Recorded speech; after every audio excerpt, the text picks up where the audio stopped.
I'm Alex Sharfin, and this is the Momentum Podcast, made for empire builders, game changers, trailblazers, shot takers, record breakers, world makers, and creators of all kinds. Those among us who can't turn it off and don't know why anyone would want to. We challenge complacency, destroy apathy, and we are obsessed with creating momentum so we can roll over bureaucracy and make our greatest contribution. Sure, we pay attention to their rules, but only so that we can bend them, break them, then rewrite them around our own will. We don't accept our destiny, we define it. We don't understand defeat because you only lose if you stop, and we don't know how. While the rest of the world strives for average and clings desperately to the status quo, we are the minority, the few, who are willing to hallucinate there could be a better future, and instead of just daydreaming of what could be, we endure the vulnerability and exposure it takes to make it real. We are the evolutionary hunters, clearly the most important people in the world,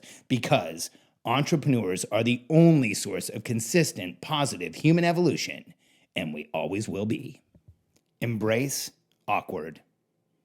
For most of us, we've spent a lot of our lives trying to be the same as the people around us, trying to blend in, trying to be like others, trying not to stand out, and trying not to get noticed. I know that was the case for me when I was younger. In fact, in school, I was always the awkward kid. I felt so different than everyone else. I didn't even feel like I could access the same systems that my peers did for help. I really didn't understand where to turn for help. I was so fundamentally different. In school, I would get made fun of constantly. I wasn't coordinated. I fell over a lot. I used to stand up and fall down. I had a condition called Osgood-Schlatter, not once, not twice, but 4 times when I was younger, where I went through periods that my body stopped growing and it would hurt and be full of pain and my joints would hurt.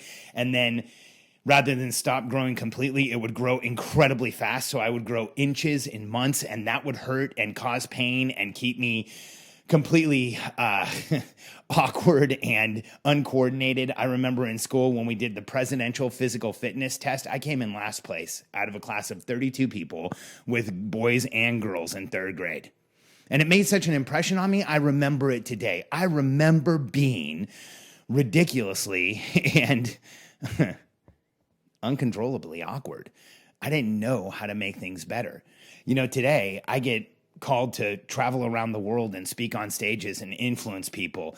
I get called by some of the most important entrepreneurs in the world when they need help, when they need to structure their business, when they want to grow a company. I help some of the most talented entrepreneurs on the planet grow 6-figure, 7-figure, and even 8-figure and 9-figure businesses. But as a kid, I couldn't find a place to belong. Yeah, I remember in 3rd or 4th grade, the name on the roster in my class where they would call roll in the morning. My name's Alexander, but it cut off at Alexa. And so in that class, the first day of school, my teacher said, Alexa Sharfin. And from that point forward, that was my name in school. My name's Alex, but I was called Alexa. And for most of my elementary school years, I thought I was gay. I wasn't attracted to men at all. But I was called gay so often, and I got made fun of for being gay so often, I actually seriously considered my own feelings of sexuality, because the reflection to me from all of my peers around me was that I was gay. I remember being called gay slurs like homo and fag and all kinds of stuff when I was younger and not really even understanding it. And now, as an adult, I just know I was different. I didn't have the same sensitivities other kids did. I didn't understand how to exist in the social situations that they did. In fact, I felt so different than the other kids around me. I felt like I was under attack so consistently that rather than spend time with the kids around me, rather than try and relate to the people around me, I read obsessively. And if you've listened to my podcast, you know this story. I started reading first personal development that confused me, but then I started obsessing over the lives of successful people. I wanted to go and figure out what was this thing called success that I so clearly didn't have. Why was it that I was in such a dire condition and not able to create success, not able to connect with the people around me? I didn't understand it. And here's what I found. the more that I read about successful people, the more that I obsessed around what was this thing that created success, the more I found people that were just as awkward as I was, just as different. Some were even disabled, disordered, had challenges beyond anything I could ever imagine, and they still went on to change the world. I remember when I read the story of Rosa Parks, a young Black woman who one day decided, I'm not going to move to the back of the bus. I remember reading about that act of courage and defiance and what it took for her in the atmosphere she was in to say no, not only as a woman, but as a Black woman in a country that at the time had little or no respect for her. And she stood up and said, I'm going to change things. I remember reading that story and thinking, man, maybe I'm different like her. I remember reading about Helen Keller, a woman who was born in a condition where she's fortunate she wasn't wrapped in a burlap sack and thrown in a lake with rocks in it. And I don't say that to be rude, but at the time where she was born, that was actually a practice because she was deaf and dumb and blind. In fact, how ridiculous is it that back then we called somebody who couldn't talk dumb? She was mute. And she, in her early years, the assumption was she would amount to nothing. She would just be dead weight. But Helen Keller, even with all of her challenges, all of her awkwardness, all of the weirdness that she had to deal with, much harder than anything I dealt with, she still went on to change the world. I remember reading about Oprah Winfrey, who, as a child, went through such horror and abuses, it's hard to even think or talk about, who was left for dead more than once, and who really had very few people in her life who helped her or supported her or championed who she was. But even though she had that challenging beginning, even though she had everything stacked against her, even though there's no indication in her early years that she should have approached anything appearing to be successful, Oprah has created so much success in the world. Her name means something forward and backwards. Oprah is who she is, and Harpo is the studio she owns.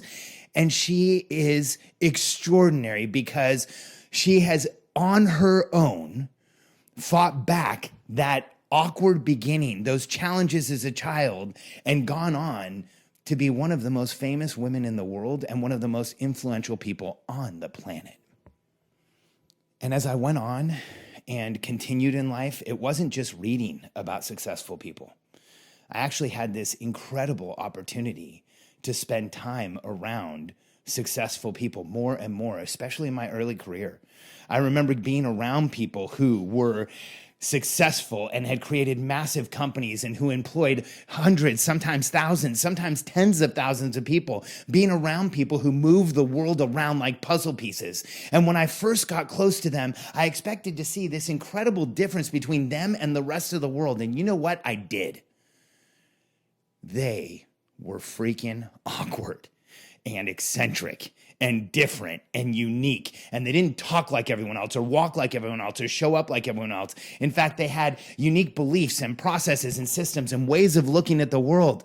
I often share that one of my friends who's a billionaire walks up to conference rooms' doors, holds his hands up so he can read the energy in the room, and then and only then will he go in, but he'll often turn to someone and say, not for me, and walk away. That is awkward.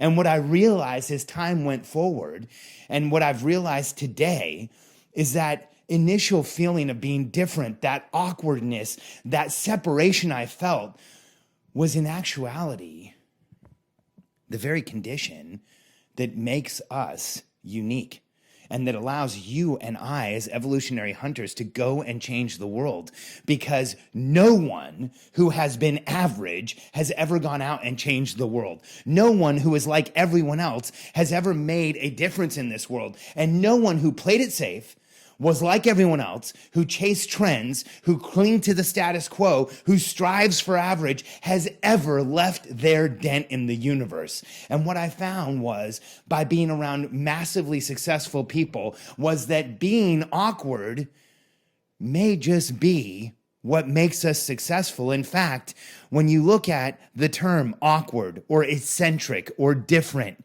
or unique, what we're really saying is not like everyone else.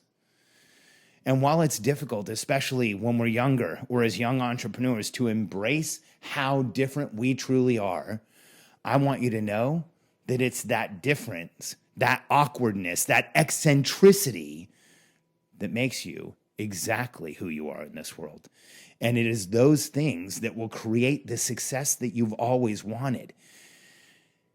And for people like us, even though it's difficult, and even though it may not be something we've ever considered before, when we lean in and embrace our awkwardness, when we finally admit who we are, when we declare that we are different than the rest of the world, when we bring the things into our lives that we like, that we want, that support our momentum, it is then through embracing our awkwardness that we will create massive momentum. And I am living proof.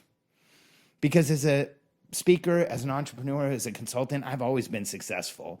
I've had success, and I've had companies that I was proud of, and I've created a lot of wealth for my family, for my friends. Other than the bankruptcy Katie and I suffered in 2007, my life has been one of being able to show successes. Of course, there has been challenges, but I've been able to show progress and success. And my understanding and belief now is that that success has come from me getting closer and closer to who I am, which as I do, I become less and less like everyone else. Because the more we're willing to declare who we are, the less we are part of the crowd. And the more we're willing to say that we are different, the more we ascend to a position of leadership. And here's what's bizarre. 5 or 6 years ago, when I was wearing $4,000 handmade tailored suits, I got some keynote opportunities, and we created some momentum. And when I was working with the government and looking like everyone else and acting like a consultant, we actually helped the United States solve the foreclosure crisis. But 4 or 5 years ago, when I finally felt like I wanted to be who I am, when I started wearing the clothes that I wanted to wear, when I started making decisions that were logical for me, when I started wearing what made me comfortable, when I started acting like I wanted to act, when I only started taking the speeches I wanted, when I only started talking about what was important to me, when I started sharing who I really am, when I started wearing the Vibram 5-finger shoes and indoor blue blocking glasses and shoes and clothes that make me comfortable, and I refused to do anything other than what I wanted to do, that is when I got on stage with Tony Robbins and Joe Polish and Sean Stevenson and Robin Sharma and Greg Wells and Peter Diamandis and so many more amazing human beings throughout the world. And here's what I can tell you about each one of them.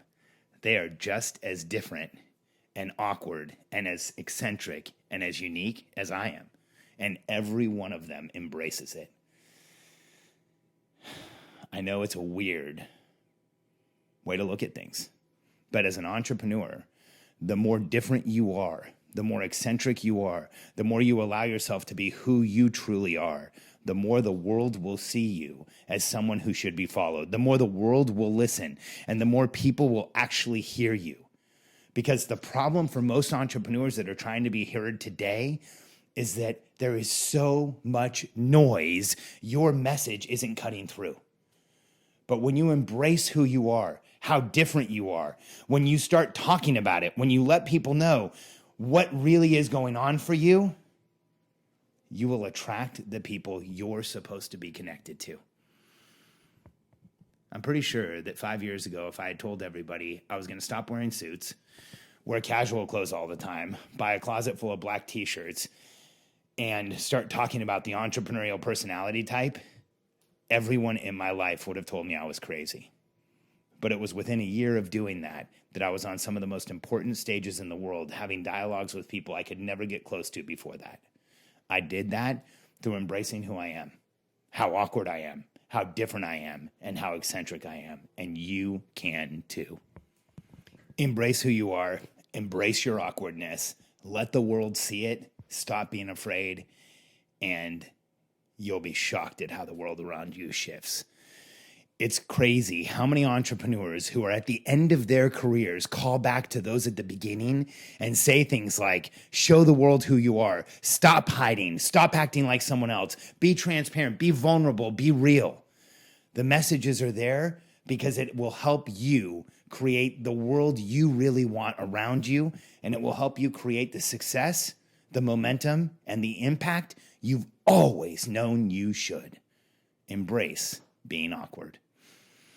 If you haven't yet, I have a quick suggestion for you. I want to help you create more momentum right now than you ever thought possible. I want to give you one of the single most important keystone habits to moving forward as an entrepreneur: hydration. And I know it sounds crazy for someone who's known for helping 7-figure business owners grow to 8 figures and 9 figures and more to be talking about water. But here's what I can tell you about every client I've ever worked with.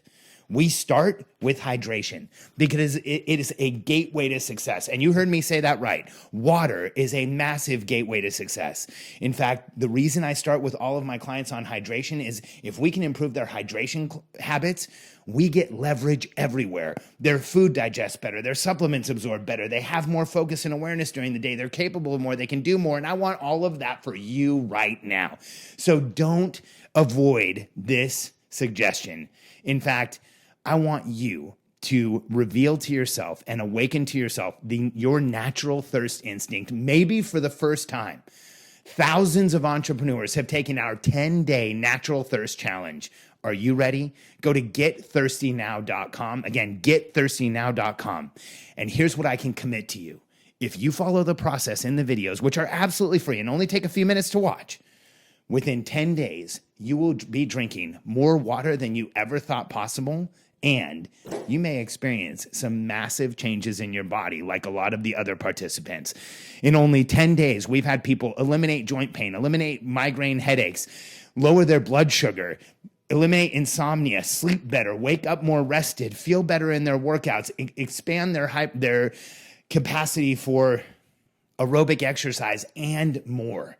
If you haven't yet, go to getthirstynow.com right now, and in 10 days, you'll meet your natural thirst instinct, possibly for the first time in a long time.